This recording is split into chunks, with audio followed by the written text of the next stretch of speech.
సార్లు మంత్రిగా చేశారు, ఎన్నో 5 సార్లు ఎమ్మెల్యేగా చేశారు. ఇప్పుడు ఎందుకు ఏమైంది సార్? దాన్ని అన్నీ కూడా వివరంగా ఏం జరిగినాయి అన్నీ వివరంగా ప్రెస్లో తర్వాత ప్రెస్ మీట్ చెప్తాను. చాలా ఉన్నాయి అన్ని చెప్తాను. సార్ మీరు భవిష్యత్తు కార్యాచరణ ఏ విధంగా ఉండబోతుంది సార్? రేపు విజయవాడ పోతున్నాం, పవన్ కళ్యాణ్ గారిని కలవాలనుకుంటున్నాను. Okay sir. అంటే జనసేనలో చేరుతురా సార్ రేపు? రేపు మాట్లాడతాం.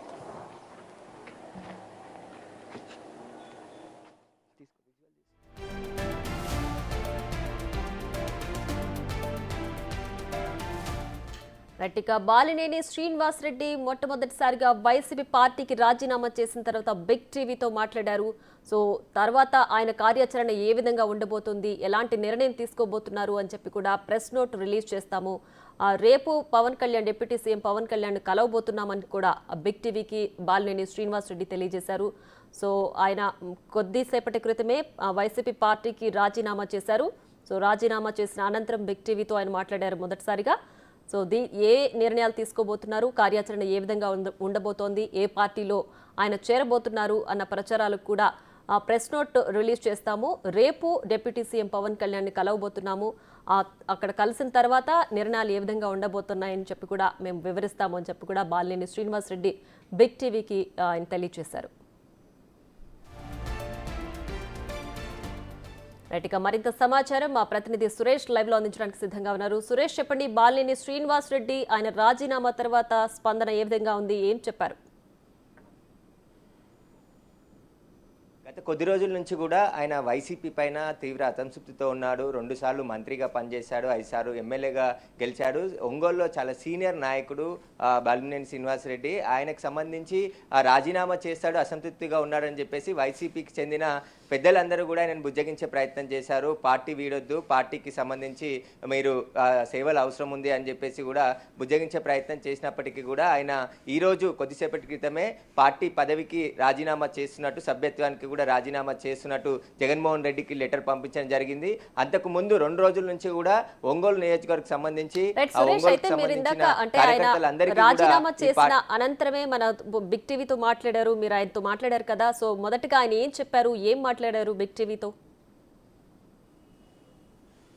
పార్టీలో కొన్ని అనివార్య కారణాల వల్లనే నేను రాజీనామా చేయాల్సి వస్తుందని చెప్పేసి ఆయన మాట్లాడడం జరిగింది. రేపు పవన్ కళ్యాణ్ అపాయింట్మెంట్ ఉంది. రేపు పవన్ కళ్యాణ్తో మాట్లాడిన తర్వాత ఏ పార్టీలో చేరుతానని చెప్పేసి కూడా ఆయన స్పష్టం చేస్తానని చెప్పాడు. మీడియా సమావేశం ఏర్పాటు చేసి పార్టీకి సంబంధించి రాజీనామాకు సంబంధించిన కారణాలన్నిటిని కూడా వెల్లడిస్తాను అప్పుడే అని చెప్పేసి కూడా ఇప్పుడు ఇంటి నుంచి బయలుదేరి వెళ్ళిపోవడం జరిగింది. రేపు అన్ని విషయాలు కూడా మాట్లాడతాను మీడియాతో అని చెప్పేసి కూడా చెప్తున్నాడు. అయితే జనసేనలో జాయిన్ కావడం కన్ఫర్మ్ అయిపోయిన, ఎందుకంటే పవన్ కళ్యాణ్ ఆల్రెడీ అపాయింట్మెంట్ ఇచ్చాడు. రేపు పవన్ కళ్యాణ్ని కలవబోతున్నాను కాబట్టి అక్కడే మాట్లాడతానని చెప్పేసి కూడా శ్రీనివాసరెడ్డి కొద్దిసేపటి క్రితమే ఇంటి నుంచి బయలుదేరి వెళ్ళడం జరిగింది. పార్టీలోకి సంబంధించి గత కొద్ది రోజుల నుంచి కూడా తీవ్ర అసంతృప్తిగా ఉన్నాడు. కొన్ని కారణాలు ఉన్నాయి పార్టీ వీడడానికి అని చెప్పేసి కూడా మీడియాకి కూడా ఒక లెటర్ రిలీజ్ చేయడం జరిగింది. ఇప్పుడే కొద్దిసేపటి క్రితమే ఇక్కడ నుంచి ఆయన బయలుదేరి వెళ్ళిపోవడం జరిగింది. రైట్ సురేష్, అయితే తర్వాత ఆయన రేపు పవన్ కళ్యాణ్ని కలిసిన తర్వాత ప్రెస్ నోట్ రిలీజ్ చేస్తారని చెప్తున్నారు. సో ఆయన అంటే నిర్ణయాలు ఏ విధంగా ఉండబోతున్నాయి? పార్టీ నుంచి ఎప్పటి నుంచో ఆయన 2 సార్లుగా మంత్రిగా ఉన్నారు, 5 సార్లు ఎమ్మెల్యేగా గెలిచారు. సో అంత కీలకమైన వ్యక్తి వైసీపీ అధిష్టానానికి ఆయన అక్కడ అసంతృప్తిగా ఫీల్ అయ్యి ఆయన అంటే అధినేత చెప్పిన ప్రతిపాదనలు కావచ్చు, హామీలు కావచ్చు, దేనికి కూడా ఆయన సంతృప్తి చెందకుండా ఇలా బయటకు రావడం అనేది వైసీపీ పార్టీకి అయితే పెద్ద షాక్ అనే చెప్పాలి. సో అలాంటి వ్యక్తి ఇప్పుడు బయటకు వచ్చిన తర్వాత ఈయన బాటలో ఇంకెవరైనా ఉండే అవకాశం ఉందా? ఎవరున్నారు అనే పేర్లు ఏమైనా వినిపిస్తున్నాయా? ఖచ్చితంగా మాజీ ఎమ్మెల్యేలు కూడా పార్టీ మారే అవకాశం ఉంది. ఎందుకంటే సీనియర్ నాయకుడు శ్రీనివాసరెడ్డి, ఆయనకు సంబంధించి క్యాడరు, అదేవిధంగా ఆయనతో పాటు పార్టీ మారే చాలామంది లిస్ట్ ఉంటుంటుంది అని చెప్పేసి కూడా తెలుస్తుంది. కార్యకర్తలు కూడా ఆ పార్టీ మారుతున్నారని, పార్టీ వైసీపీకి రాజీనామా చేస్తున్నారని చెప్పేసి కూడా కొంతమంది ఇక్కడికి రావడం జరిగింది. వారితో కొద్దిసేపు మాట్లాడి అక్కడి నుండి వెళ్ళిపోవడం జరిగింది. కానీ బలిమినేని శ్రీనివాసరెడ్డికి సంబంధించి గత కొద్ది రోజుల నుంచి కూడా ఆయన పార్టీ మారుతాడు, ఆ పార్టీకి సంబంధించిన కార్పొరేటర్లు, కార్యకర్తలు, ఆయన అనుచరులు, ముఖ్య అనుచరులతో వరుసగా భేటీ అయిన తర్వాతే తాను నిర్ణయం తీసుకున్నట్టు పార్టీ కార్యకర్తలందరికీ కూడా అక్కడ ఆయన అనుచరులకు సంబంధించిన వారందరికీ సమాచారం ఇచ్చిన తర్వాతే ఈరోజు కొద్దిసేపటి క్రితమే రాజీనామా చేయడం జరిగింది. రాజీనామా చేసిన తర్వాత బిగ్ టీవీతోనే ఆయన ఎక్స్క్లూజివ్గా మాట్లాడడం జరిగింది. రేపు పవన్ కళ్యాణ్తో భేటీ అనంతరం పూర్తి వివరాలు వెల్లడిస్తాను, భవిష్యత్ కార్యాచరణను కూడా రేపే ప్రకటిస్తానని చెప్పేసి కూడా శ్రీనివాస్ రెడ్డి చెప్పి ఇక్కడ నుంచి వెళ్ళిపోవడం జరిగింది. కొంతమంది కార్యకర్తలు కూడా తెలుసుకొని ఇక్కడికి రావడం జరిగింది. అతను వారితో కూడా కొద్దిసేపు మాట్లాడి ఇక్కడ నుంచి వెళ్ళిపోయాడు. కానీ పార్టీ మారడానికి చాలా కారణాలు ఉన్నాయి. గత కొద్ది రోజుల నుంచి కూడా జగన్కి శ్రీనివాస్ రెడ్డికి చాలా మధ్య గ్యాప్ ఉంది.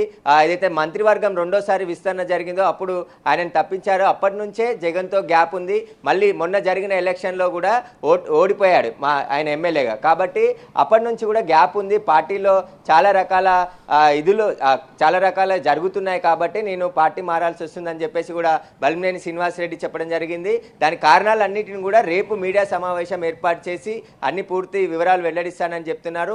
ఆ కార్యకర్తలకు సంబంధించి కూడా ఇప్పటికే సమాచారం ఇచ్చాడు. కాబట్టి అందరి ఆమోదంతోనే నేను పార్టీకి రాజీనామా చేశానని చెప్పేసి కూడా ఆయన చెప్తున్నారు. భవిష్యత్తులో ఏ పార్టీలో చేరుతాను, రేపు పవన్ కళ్యాణ్కి సంబంధించిన అపాయింట్మెంట్ ఉంది. కాబట్టి పవన్ కళ్యాణ్తో భేటీ అనంతరం ఆయన మీడియా సమావేశం ఏర్పాటు చేసి మాట్లాడే అవకాశం కనబడుతుంది. ప్రియ రైట్ సురేష్, అలాగే బాలినేని ఆయన రాజీనామా లెటర్లో చాలా క్లియర్గా వివరించారు.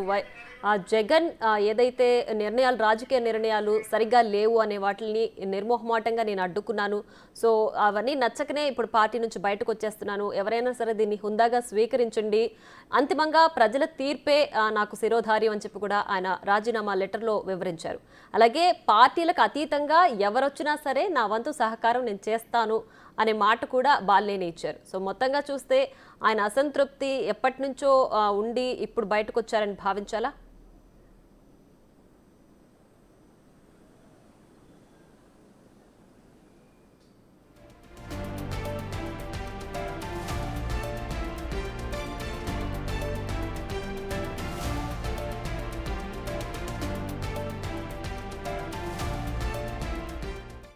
భవిష్యత్తు కార్యాచరణ ఉండబోతుంది.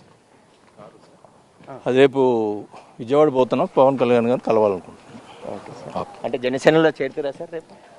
రేపు మాట్లాడతాం. భవిష్యత్తు కార్యాచరణ ఉండబోతుంది. అది రేపు విజయవాడ పోతున్నాం, పవన్ కళ్యాణ్ గారిని కలవాలనుకుంటున్నాం. అంటే జనసేనలో చేరుతారా సార్? రేపు మాట్లాడతాం. భవిష్యత్తు కార్యాచరణ ఉండబోతుంది. అది రేపు విజయవాడ పోతున్నాం, పవన్ కళ్యాణ్ గారిని కలవాలనుకుంటున్నాం. అంటే జనసేనలో చేరుతారా సార్? రేపు మాట్లాడతాం. భవిష్యత్తు కార్యాచరణ ఉండబోతుంది. అది రేపు విజయవాడ పోతున్నాం, పవన్ కళ్యాణ్ గారిని కలవాలనుకుంటున్నాం. అంటే జనసేనలో చేరుతారా సార్? రేపు మాట్లాడతాం. భవిష్యత్తు కార్యాచరణ ఉండబోతుంది. అది రేపు విజయవాడ పోతున్నాం, పవన్ కళ్యాణ్ గారిని కలవాలనుకుంటున్నాం. అంటే జనసేనలో చేరుతారా సార్? రేపు మాట్లాడతాం.